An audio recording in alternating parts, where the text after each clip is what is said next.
The principles on which a court must adjudicate a matter for passing interim orders are primarily balance of convenience and irreparable harm.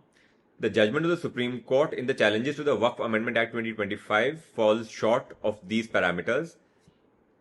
First, let's look at the directions which have been given by the Supreme Court. It reminds me of the adage, the Lord giveth and the Lord taketh away. Each of the directions which have been given have been watered down by caveats and disclaimers which take away a lot of what was granted in the first place. For instance, the requirement that a Waqif must have been practicing Islam for 5 years has been stayed only until rules are framed by the government, laying down parameters for how practice of Islam is to be judged.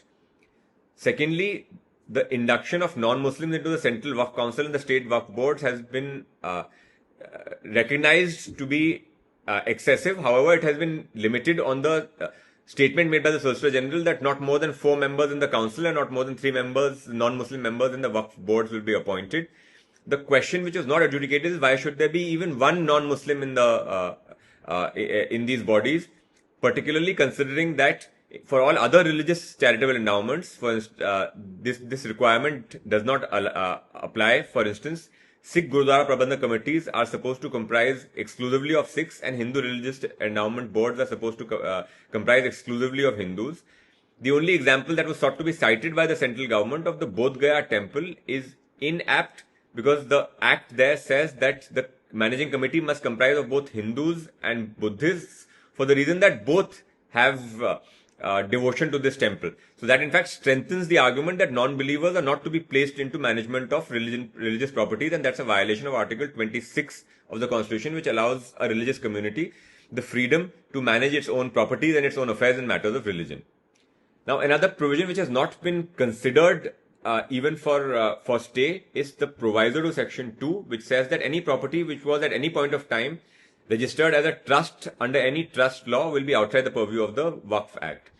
What this does is that in states like Maharashtra and other states where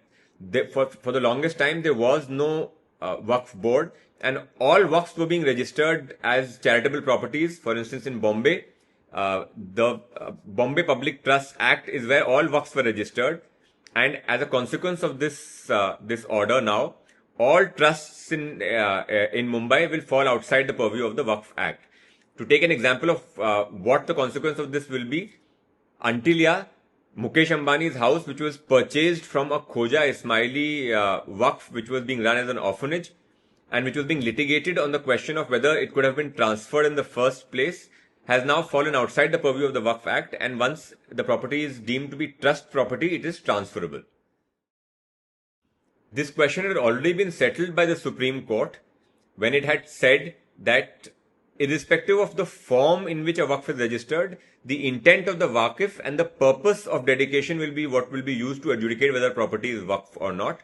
That is why the amendment begins with the words, notwithstanding any judgment to the contrary, thereby overruling the Supreme Court decisions in Nawab Zain Yar Jung and Sheikh Yusufbhai Chawala, where the Supreme Court had laid down this principle.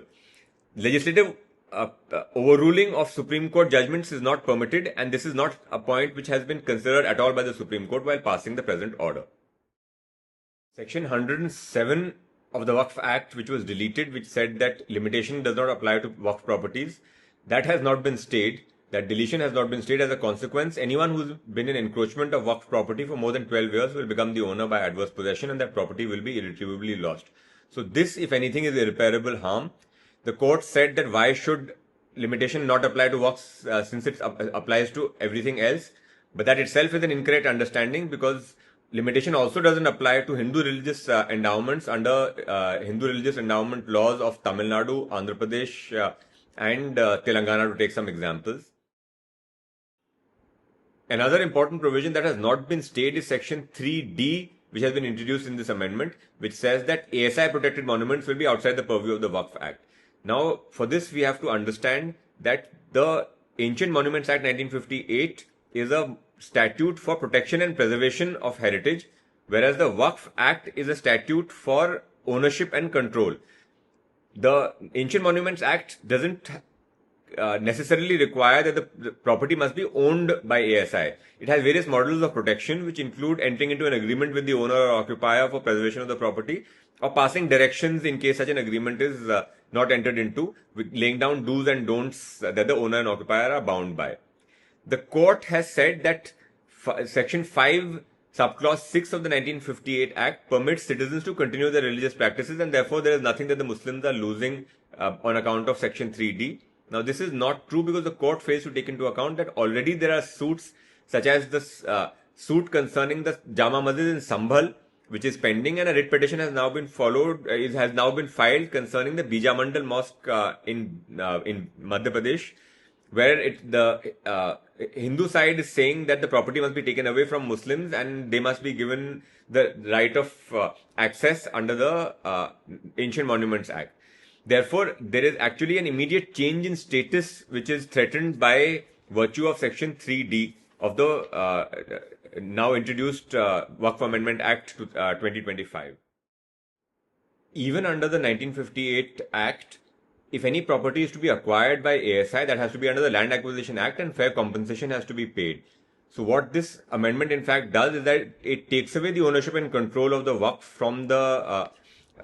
owners and occupiers without payment of compensation, and that is contrary even to the provisions of the 1958 Act itself, and is a gross violation of the right to property, which is enshrined in Article 300A of the Constitution, depriving Muslims of the ownership of property without payment of compensation. Another provision which has not been stayed is Section 3E, which says that Muslim members of scheduled tribes cannot dedicate Waqf property. Now, this is a gross violation of the right to religion under Article 25 and the right to manage their affairs in matters of religion and their properties and their religious properties, which is enshrined in Article 26 of the Constitution insofar as Muslim members of scheduled tribes are concerned. The requirement of compulsory registration of Waqfs on the Waqf portal has also not been stayed, and the consequence of this is that the Act provides a time frame of 6 months within which these properties have to be registered. Now, the judgment was on the interim orders was reserved by the Supreme Court on May 22nd, 2025, and it's now almost 4 months later that the judgment has been pronounced. So 4 of the 6 months have been spent in just waiting for the judgment, and that now leaves very little time from the date of commencement of the Waqf Act, which is April 8th, and on October 7th, that timeline expires. This time has been spent in awaiting the judgment of the Supreme Court.